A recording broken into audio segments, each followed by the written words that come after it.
So we're working with Sky here. She's about 4 months old. She's been through other trainers, and they were doing the right thing for the most part, where you're using mostly positive reinforcement at this age to train basic obedience. But to stop unwanted behavior, it's very difficult unless the timing is key to stop an unwanted behavior. So she is horrendous at jumping, right? So we've been working on some of the basic obedience with that, but since it's been already reinforced with her, so they were flooding her or just continuing shoving treats for the jumping part. And now that has been reinforced in her that jumping is okay. All right. So that at that point, unfortunately, that trainer should have stopped any of the obedience type training they were doing with the treats, because now they reinforced that behavior. So we're going to have to stop that behavior now, because she's hurting the grandkids and everything, jumping. She jumped on me about twice before we started this video. Hence this here, because I gave her an off command. She stopped, went off, and then jumped onto the couch. So her impulse control is very poor. And she was walking on a buckle collar. And I wanted to go over this too with the owners in case I do not speak with them today. Buckle collar, we may think, oh, it's okay other than using a prong collar or a head halter or whatnot. A buckle collar is similar to putting a belt around your neck and let me pull you around. A belt like this. So it's choking the dog if it's walking or pulling. If you have the buckle collar, and even if you go like this with the leash and get some kind of tension with the buckle collar, you're choking the dog to do what you want to do. Even if you're just saying, oh, come here, come on, Sky, it's giving the dog a choke around its neck with no play in it, no pressure points at all, and it's choking the dog to come to do what you want it to do. So we don't think about it that way, but from a training perspective, that's what's going on. So right now we have her on a Hermspringer prong collar, which I have on my own dogs. And when used correctly, this is a great walking tool. It is a great tool too to stop unwanted behavior if you want to give a little bit of pressure on the dog. Okay. So to start things off, as something as mundane as holding the leash is very important. Okay. See how I'm holding the leash? We'll find ourselves, and I know I have kids, we're busy, I have no grandkids or anything, but we're extremely busy. Even in my busy life and times of owning multiple businesses, not just training, dog daycare, dog boarding, real estate businesses, things like that. When I start my day off walking my dog, I grab the leash, and I'm not just walking one dog at a time, I'm walking the 3, and soon to be 4 when Kelly joins the walk. But this is how it starts. So if I have all the leashes, I'm grabbing some of the leash and I'm holding them either on both sides of me, and I'm walking my pack of dogs. All right. We're just dealing with one dog here. So it's imperative for us just to hold the leash like this every single time we start it off. All right. Grab about a foot. It's not rocket science here. We're not measuring stuff. Grab another foot. I'm going to move her paw out of the way there. I'm going to say, Sky, let's go. Sky, let's go. Just to get her up. She's tired. She's puppy, grown puppy. Good girl. So when I'm holding the leash, this is how I'm holding the leash, even on this collar. If we go to a head halting, you may feel that that's more or less adversive than a prong collar. Head halties could cause the most damage, other than a buckle collar, to the dog's spine and neck. All right. I do like using head halties as well. It's going to take a lot of conditioning the dog to the head haltie. If I were to show you the video on how to condition her to a head haltie, she's most likely going to be fighting. She may cut her face open with her paws. It's our job to help condition her to it. This is the reality of going to that type of tool. It's not something that I just put on her head and start walking her. It's going to take multiple sessions to get her onto a head haltie. All right? And you'll probably be like, whoa, oh my God, what are you doing to the dog? That's how a head haltie is conditioned. It's not just us. You can look up some of the best head haltie trainers in the world. That's how it's conditioned. And a lot of owners seeing the way that method's put on the dog are just like throwing it back and like, I don't like using the head haltie. That's what they'll I'm pretty sure if I show you the way that we put a condition to a head halty, not just us, or show you some of the best trainers videos in the world on how conditioning a dog with a head halty, you'll probably turn it off. But once conditioned properly and taught properly, it is a great walking tool. The next walking tool that I like using is the prong collar. Herm Springer specifically, I don't like using the prong collars with the cut-off prongs that you'll see real cheap ones made and sold in these pet stores. Herm Springer's, the prongs are beveled. The pressure, some of the best veterinary chiropractors in the world say this is the best walking tool for a dog. It causes the least amount of spinal damage, neck damage, when taught properly again. All right. A harness, if we go to that walking tool, which I don't recommend, some of the top veterinary chiropractors will say is the worst walking tool in the world because of the pressure that it causes on the dog's shoulder blades and spine. I've seen dogs' posture and spine out of whack from walking on the walking tool. So imagine this, just to get your mind thinking. I tie a harness around a human's body and I make you drag around. And, you know, even if you're not pulling and you're taught in the proper heel, I'm just talking, most people have their dog out on a harness like this and they're dragging and digging their shoulder blades into the ground to walk. That's causing the dog a lot of pain, and it's causing them a lot of pain outside of the walk because now their muscles and tendons and spine that cause that dragging along during the day is recovering during the day and night. You may not be thinking it, but that's what's happening. Prong collar I use just for walking. I do not recommend keeping this prong collar on the dog throughout the day. There will be trainers out there that do that. I do not do that. We don't do that here, okay? So, those are the walking tools. And then you can also go to remote collar. Again, you're applying TENS unit stimulation to the dog using negative reinforcement to get the dog to do what you would like it to do.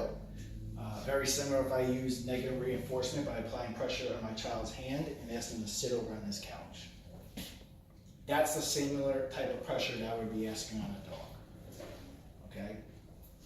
But that's another training altogether. We're just working and addressing on the bad behaviors of jumping. So this is a pet corrector. All right, it's air in a can. Do not use computer cleaning air in a can to do this. I get that question sometimes. That has chemicals in it. All right, to clean your computer. This is just air in a can, compressed air. So the timing on using this is key. Now I'm not going to entice her to jump on me and then give her a correction. That would be cruel. If she jumps on me, that's when the timing is key. On the moment that I see her paws coming up to me, it's going to whoosh, and I'm going to either say off or no. I like using the word off. You could say no, because both of them are meaning stop what you're doing. Okay? We also use this on counter surfing. If you've seen the counter surfing video we did yesterday. And then also, you can use a doggy dump. Now, I don't know if I have one over there too. That's battery operated, so you got to worry about the sprays in the can. And I'm not sure, because once you use the correction, it should be good for not using it again. So in my house, I bring in dogs with problems I have adopted. So I have 4 in my house now. But even when my dogs are sleeping, my children are sleeping, and the dogs, I do allow them to bark for 30 seconds. Part of my security system. I will spray this in the beginning stages of teaching them the enough word. So the enough command. So for me, the enough command would stop the barking, stop what you're doing. All right, so back to Sky here. Remember, holding the leash, about a foot. Sky, come on. So what we like to do is condition her to the prong collar. That slight, you see how slight that pressure is that I'm talking about? This is called the prong dance. I'm just giving the slightest pressure there. She's understanding that pressure. All right? That's awesome. Notice this leash, the amount of tension here. Now it got a little tighter. She hears something outside that window there. I'm just going to keep this pressure on. I'm literally holding it with 2 fingers, okay, until she comes over to me.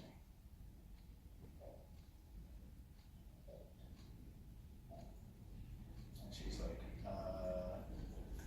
let's go, good girl, good girl. And I'm going to praise her. I want to, at this point, start weaning her off the treats, because the treats were reinforcing the bad behaviors. Okay? I see this all the time in all the group classes that we do, board and trains, where yes, they're using a ton of positive reinforcement, but they're using positive reinforcement to try to stop a behavior, and they never address the behavior. So when they turn back, the dog's jumping on somebody else the next time. Or they leave the room, the dog jumped on the counter, stole the food. That's because they used a lot of positive reinforcement at the time. Oh, I'm going to get a treat for leaving that alone, but now you left the room, now they jumped on the counter, stole something, and now they might be going to the vet with a $3,000 to $5,000 vet bill. So, I like to address the behavior in my training. We're very successful at that. So if she goes to jump, I'm going to address it by, that's what it's going to sound like, off. All right? Let's go. Good girl. Good girl. Good. So, off. I did not ask for that jump on me. I have a bad back. I cannot have her jumping on me. Her excitement's fine. I'm okay with that. She cannot jump on me. Good girl. Good. Let's go. So, I want her to understand that that jumping is obnoxious behavior. If any human were doing that to you, you would probably end up pushing them off you or punching them in their face. Like, what are you doing? And to see a human do that to you, jumping or pushing or putting your hands on another human like that, and you're like, whoa, whoa, whoa, what are you doing? You're probably going to use some kind of force, heavy force, to get that human off of you. For some reason, we think it's acceptable or cute for dogs to be jumping. And it's either you address it like I did now, or you don't. If you don't address it like I did now, dog continue to jump. And it's because you're allowing it to happen. So I used this example yesterday because it's a good example on how my kid could have died. He kept messing with the electrical outlet. My grandfather slapped him on his hand after I've worked with him for weeks telling him not to mess with that stuff. Went to my grandfather's house. He got slapped on his hand for messing with the electrical outlet. He saved my kid's life. I thanked him. My kid cried for a few minutes. Fine. That's fine. Guess what? He never did. Never messed with the electrical outlet again. Now, if I walked up to my son and gave him a chocolate bar for messing with the electrical outlet, what do you think he would do after he got done eating that chocolate bar? Probably go back to messing with the electrical outlet. All right? So in this case, when you're trying to teach basic obedience to leave something, I'd rather address the behavior than we already done the basic obedience stuff. This stuff of jumping on you, the ways that you can try to address that is dog jumps on you, throw treats on the ground. What did you just do for the dog jumping on? Think about it. You rewarded the dog for jumping on you. Dog jumps on you, you click, you treat after they come off of you. All right? What did you do? Dog walks up to you, you click, you treat, right? The dog just walked up to you. It's like, oh, okay, great. But now the dog jumps on you again. You know? If you continue to do that positive reinforcement click treat, maybe the dog will start thinking on its own that that's acceptable and they won't jump on it. Maybe. Not that I see all the time. There's really been no long-term evidence of working with a habitual jumper over time where people know that their children and everybody else is going to get it. Now it's be like, oh, keep the dog away from the kids. She's a happy-go-lucky dog. You know, that would be some other things. Keep the dog away from the kids. Then. Don't let them around the kids. Will that stop the jumping on the kids? Yes, because the dog is no longer around the kids. But would you rather have just addressed it and told the dog that is unacceptable? Now the dog's allowed around the kids. I'm with that plan. Tell the dog it's unacceptable. Now the dog can be around the kids. So she's a sweet dog. But I would really want to have her control some of that impulse stuff with the jumping And I hope that the video helped a little bit on helping you choose what type of walking tool you want on it. Remember, a buckle collar is just choking a dog at the slightest pressure whatsoever. It is choking the dog out, okay? We could try martingale. Martingale will have another pressure. We do use them. I don't know if I mentioned them before when I was naming them. But again, it's going to take a lot of time on your hands. You're raising a dog here. That's the other issue. So it's some of it, you know, you'll see trainers out there saying that owners are lazy. I don't believe that. I believe that there's some that just don't want to put the work in because that's going to take some time because you're so busy in life. Americans are working more hours than I believe they ever have, you know. And for you to teach that heel, leaving here, you're going to use a lot, even on a martingale, a lot of positive with treats and motivation and things like that. When you get home to do that homework, you may not even want to, you're going to say this is too much. All right? And I understand that. I have kids and stuff of my own. If you're going to go with the prong collar, we would show you how to properly use it. It's not like we just hand it off to you. And if you want to do the head halty work, we're probably going to have to do a lot more sessions than what our program is. And when you see a way that a dog is trained on head halty, you might be turned off by it. And we'll videotape it for you, but you may not like it. But I just want to be upfront with anybody that wants to do that type of training. It's not like you just put the halty onto the dog and they're just like, oh great, this is awesome, I'm going to walk right next to you. No. There's a lot of pressure being used, tightening up to have the dog understand what the halting means because they can injure their neck severely, all right? It's not something where you're letting the dog walk around with a lot of lead and then giving them a correction or popping them with it or anything. It could severely injure them. So you're not, I wouldn't highly recommend something like that if you don't want to put the time in, all right? We can do it for you, but it's going to be a lot more sessions for something like that. Prong collar, she takes to it, she seems to understand it. I highly recommend going with it and we can show it to you. If you want to go another route, that's fine too.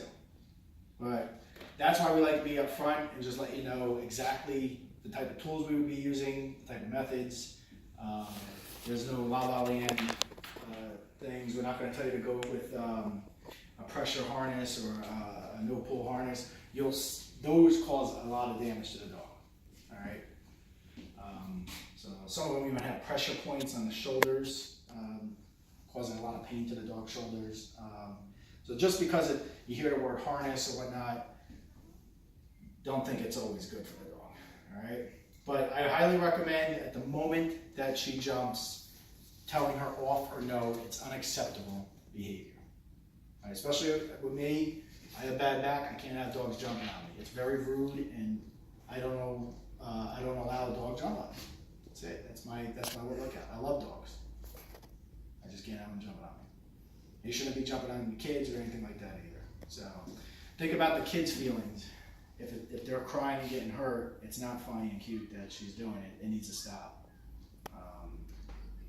And you'll hear stories. Some of the worst cases of human injuries is from a dog jumping on an older person, multiple bones broken, in the hospital for weeks, all right? So if we don't address it, it's gonna continue. I said we address it. So we have, I'm hoping that she's learning from it. And she's a grown puppy, so she's sleeping and stuff, so. All right, thanks for watching, just like little 2 cents on the training that we're doing with Sky.